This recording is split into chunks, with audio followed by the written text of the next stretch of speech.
कामरा को छोड़ा नहीं जाएगा। कामरा को माफी मांगनी पड़ेगी। कामरा चाहे तो इस तरह के घटिया पैरोडी बनाते रहें, व्यंग्य के नाम पर हमें कोई ऐतराज नहीं है, लेकिन किसी संवैधानिक पद पर बैठे हुए किसी व्यक्ति को अगर गद्दार कहेंगे तो उनको माफ नहीं किया जा सकता। फ्रीडम ऑफ स्पीच हमें पता है, संविधान में इसका प्रावधान है, इसका सम्मान करते हैं। लेकिन अगर फ्रीडम ऑफ स्पीच ने आपको एक अधिकार दे रखा है कि आप किसी के ऊपर किसी भी लेवल की टिप्पणी कर सकते हैं, तो हमारे पास भी एक फ्रीडम ऑफ स्पीच है। हम उसका जवाब देने के लिए स्वतंत्र हैं और अधिकृत हैं, और इस संविधान ने हमें भी अधिकार दे रखा है। तो जिस प्रकार से कुणाल कामरा ने व्यंग्य के नाम पर फ्रीडम ऑफ स्पीच का दुरुपयोग किया, हम उसकी निंदा करते हैं, निषेध करते हैं और अपनी कार्रवाई जारी रखेंगे। उनको ढूंढा जा रहा है, मुंबई में नहीं मिल रहे हैं, संभवतः छोड़ के भाग गए या मातोश्री में छुपे होंगे। इससे पहले भी एक जानकारी आपके साथ शेयर करता हूं, 5-6 साल पहले भी जब वो मुंबई में रहते थे कामरा जी, तब मदर टेरेसा के ऊपर, क्रिश्चियंस के ऊपर, सिखों के ऊपर इसी प्रकार की आपत्तिजनक टिप्पणी करते थे, जो कि फ्रीडम ऑफ स्पीच का दुरुपयोग था। तब इन पर इतना जोरदार कार्रवाई हो रही थी कि इन्होंने अपने ट्विटर अकाउंट बंद कर दिए और मुंबई का घर बेचकर भाग गए। आज वो गुड़गांव रहते हैं, संभवतः गुड़गांव में भी कभी भी उनको ढूंढा जा सकता है और वो कार्यक्रम किया जा सकता है। हम बस इतना ही कहेंगे कि हम उस लेवल पर नहीं उतरना चाहते।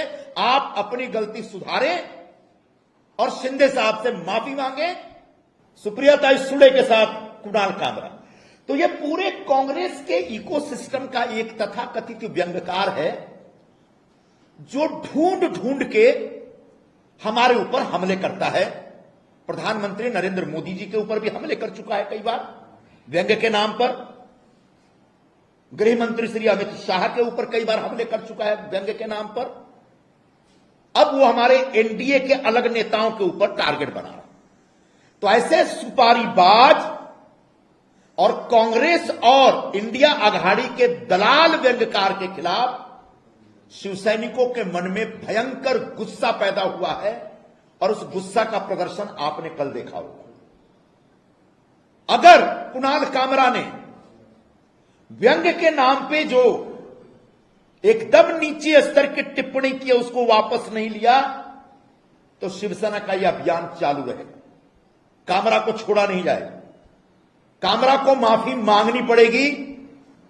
कामरा चाहे तो इस तरह के घटिया पैरोडी बनाते रहें, व्यंग्य के नाम पर हमें कोई ऐतराज नहीं है, लेकिन किसी संवैधानिक पद पर बैठे हुए किसी व्यक्ति को अगर गद्दार कहेंगे तो उनको माफ नहीं किया जा सकता।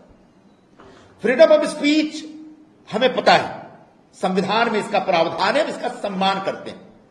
लेकिन अगर फ्रीडम ऑफ स्पीच ने आपको एक अधिकार दे रखा है कि आप किसी के ऊपर किसी भी लेवल की टिप्पणी कर सकते हैं, तो हमारे पास भी एक फ्रीडम ऑफ स्पीच है।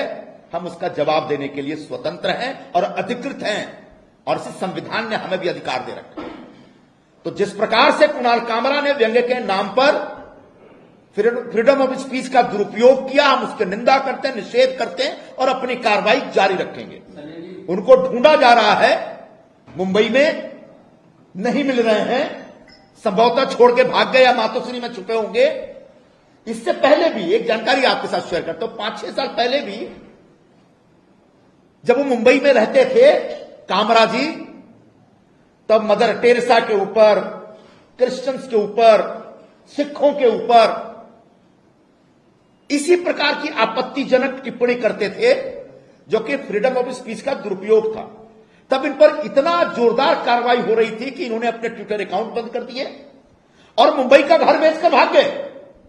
आज वो गुड़गांव रहते हैं, संभवतः गुड़गांव में भी कभी भी उनको ढूंढा जा सकता है और वो कार्यक्रम किया जा सकता है। हम बस इतना ही कहेंगे कि हम उस लेवल पर नहीं उतरना चाहते। आप अपनी गलती सुधारें और शिंदे साहब से माफी मांगे, और आइंदा किसी भी नेता के खिलाफ फ्रीडम ऑफ स्पीच के नाम पे, व्यंग्य के नाम पे इस प्रकार की नीचे लेवल की ऊल जलूल टिप्पणी करने से बाज आए, यह हमारा साफ साफ आपसे कहना है। सर, क्या अल्टीमेटम है कि कब तक आप लोग देखेंगे? वो महात्मा ने 1 दिन 24 घंटे 2 दिन, उसके बाद आप लोगों का जो अभी एफआईआर 1 हो गया है और भी कुछ पुलिस स्टेशन में एफआईआर हो सकते हैं। उसके बाद पुलिस अपने स्तर पर कार्रवाई करेगी। हमारे जो संतप्त शिव सैनिक हैं, जिनकी भावनाएं आहत हुई हैं, वो अपने स्तर पर कार्रवाई करेंगे। इस पर कितना वक्त लगेगा यह हम नहीं तय करेंगे, एक कुणाल कामरा तय करेंगे। देखिए, स्टैंड अप कॉमेडी मतलब एक बहुत ही घटिया प्रकार का हास्य व्यंग्य का कार्यक्रम। कभी एआईबी करके एक कार्यक्रम होता था, उसका फुल फॉर्म ही ऐसा है कि हम आमतौर पर सिविलाइज जिंदगी में यूज नहीं करते, लेकिन उसको जिस तरीके से यहां के मुंबई के परवर्टेड लोग उसे चलाते थे और उसको अंग्रेजी अखबारों में और चैनल में जिस तरीके से हाईलाइट किया जाता था, वो एक समय के बाद उस पर सवाल उठा और आज एआईबी बंद हो चुका है। बिल्कुल उसी तरीके से स्टैंड अप कॉमेडी के नाम पे हर सेंटेंस पे मां बहन की गाली देना और किसी का भी मजाक उड़ाना और मजाक उड़ाते समय किसी मर्यादा का पालन नहीं करना, यह एक प्रकार का स्टैंड अप कॉमेडी हो गया है।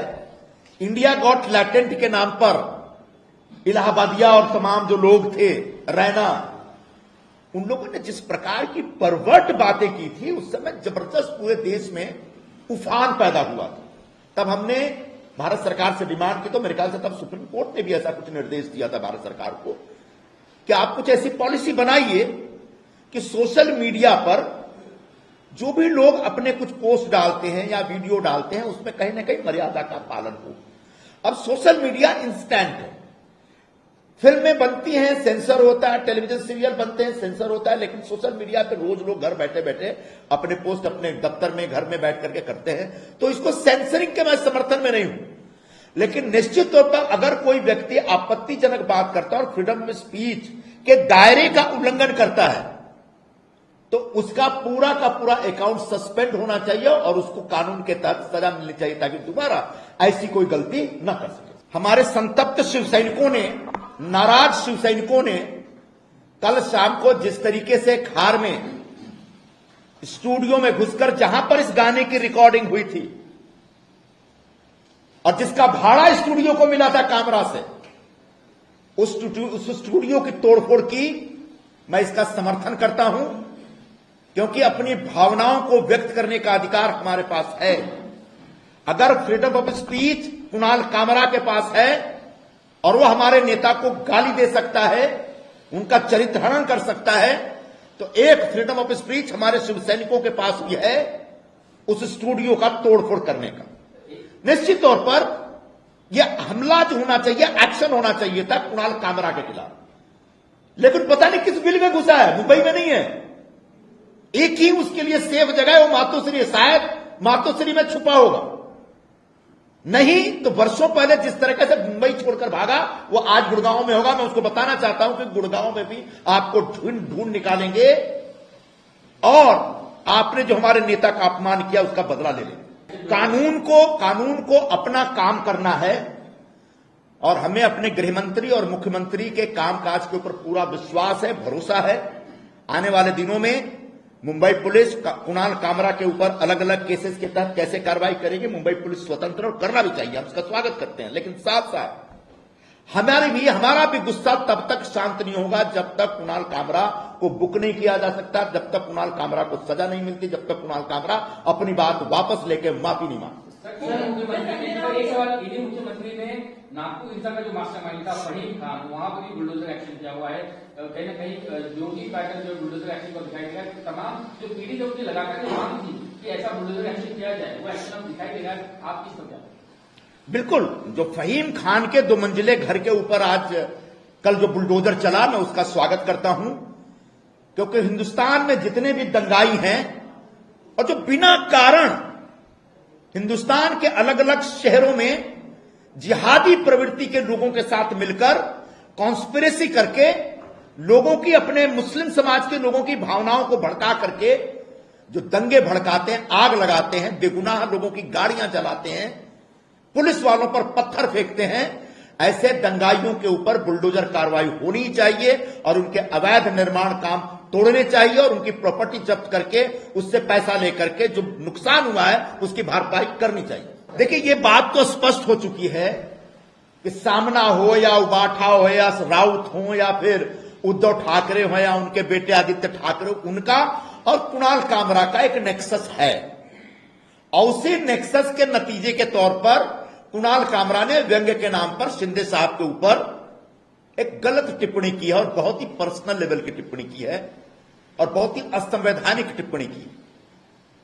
तो यह बात स्पष्ट हो चुकी है और ऐसे कुणाल कामरा को हम यही कहना चाहेंगे कि या तो आप व्यंग्यकार हो जाओ या पॉलिटिकल पार्टी ज्वाइन करके पॉलिटिक्स करो, लेकिन एक स्वतंत्र व्यंग्यकार के नाम पे, स्वतंत्र लेखक के नाम पे किसी पॉलिटिकल पार्टी का एजेंडा चलाएंगे और उसकी सुपारी लेकर के हमारे ऊपर अगर उल्टे सीधे बयान जारी करेंगे, टिप्पणी करेंगे, तो वही होगा जो कल रात को हुआ। बिल्कुल, छत्रपति शिवाजी महाराज के ऊपर जिन लोगों ने टिप्पणी की है उनमें से किसी को बख्शा नहीं जाएगा, चाहे कोरटकर हो या सोलापुरकर हो या और कोई भी हो। ऐसे तमाम लोगों से पुलिस और हम सब अपने लेवल पर हिसाब किताब करेंगे। लेकिन क्या संजय राउत के रगों का खून जम गया है? छत्रपति शिवाजी महाराज के ऊपर जब कोई गलत टिप्पणी करता है तो उबाठा के शिवसैनिक क्या मर गए? मतलब जो मैं कल कह रहा था कि अब उनके आराध्य दैवत शिवाजी महाराज नहीं रहे, इसलिए उनके रगों में कोई उबाल नहीं आता शिवाजी महाराज के खिलाफ बोला जाता है तो, क्योंकि उनके आराध्य दैवत अब औरंगजेब हो गए। तो पर हमसे सवाल पूछने के बजाय आप क्यों चुप हैं? दूसरा पक्ष मतलब 17 तारीख को जिन हिंदू संगठनों ने विरोध प्रदर्शन किया था वो एक संवैधानिक तरीके से कानून के दायरे में किया हुआ एक प्रदर्शन था। उसमें किसी का घर तोड़ा गया क्या? किसी की गाड़ी जलाई गई क्या? पुलिस पे पत्थर फेंका गया क्या? तो विरोध प्रदर्शन करना हर नागरिक का एक जनतांत्रिक अधिकार है, संवैधानिक अधिकार है। लेकिन विरोध के नाम पे आगजनी करना, पुलिस वालों पे पत्थर फेंकना, लोगों के घर तोड़ना, यह अधिकार नहीं है। यह एक गलती है, एक पाप है, एक गुनाह है, एक अपराध है और इस अपराध के खिलाफ पुलिस को पूरी तरह से ताकत है कार्रवाई करने का। ऑल इंडिया इमाम एसोसिएशन के अध्यक्ष मौलाना साजिद रशीदी ने जिस प्रकार से छत्रपति शिवाजी महाराज के ऊपर ओछी टिप्पणी की और उन्होंने कहा है कि इतनी विशेष उपलब्धि नहीं थी शिवाजी महाराज की जितनी बताई जाती है, और उन्होंने मराठाओं के राज पर हमला करके उसको छीना, अपने साथ किया। ऐसे रशीदी को हम शिवाजी महाराज का इतिहास बताना चाहेंगे। मराठा साम्राज्य के संस्थापक छत्रपति शिवाजी महाराज थे। हिंदवी स्वराज्य की पुकार करने वाले महाराजा छत्रपति शिवाजी महाराज थे और ऐसे छत्रपति शिवाजी महाराज के खिलाफ अगर कभी गलत टिप्पणी की तो तुम्हारी जीभ खींच ली जाएगी, तुम बोलने के लायक आगे नहीं रहोगे। आज जिस तरीके से वक्फ बोर्ड से नाराज मुसलमान मौलाना अपनी नाजायज प्रॉपर्टी को बचाने के लिए सरकार पर दबाव डाल रहे हैं, बिल्कुल उसी पर्पस से हमारे महापुरुषों के ऊपर गलत टिप्पणी की जा रही है। आज शिवाजी महाराज पे टिप्पणी की गई थी, कल परसों पार्लियामेंट में राणा सांगा के ऊपर टिप्पणी की गई थी। राणा सांगा एक बहादुर राजा थे, राजपूत राजा थे, जिन्होंने एक को नहीं, एक बार नहीं, लगभग 101 युद्ध लड़े और सिर्फ एक युद्ध हारे थे। उनका एक हाथ कट गया था, आंख फूट गई थी, कान कट गया था, फिर भी ताउम्र लड़ते रहे। वो बाबर को नहीं लाए थे। इब्राहिम लोदी जब बाबर आया था, इब्राहिम लोदी से लड़ने जब बाबर हिंदुस्तान आया था तो इब्राहिम लोदी का चाचा उसको लेकर के आया था और बाबर लगातार कोशिश करता था कि राणा सांगा के साथ अलायंस किया जाए, उन्हें कभी नहीं किया। तो कभी राणा सांगा का अपमान, कभी छत्रपति शिवाजी महाराज का अपमान, और संजय राउत जैसे लोग जो अपने आप को हिंदवी और हिंदू विचारों के नेता कहते हैं, वो मुसलमानों के डर से चुपचाप बिल में घुस जाते हैं। ऐसे पूरे उबाठा के लोगों का मैं निषेध करता हूं और उनसे उम्मीद करता हूं कि अगर मुस्लिम वोटों की लाचारी से थोड़ा वक्त मिले तो जो आपके सहयोगी समाजवादी पार्टी वाले हैं या मुस्लिम समाज के लोग हैं, उनने हमारे नेताओं पे, हमारे महापुरुषों पे जो टिप्पणी किए, कभी उसका हिसाब किताब करो, कभी उसके खिलाफ बोलना सीखो।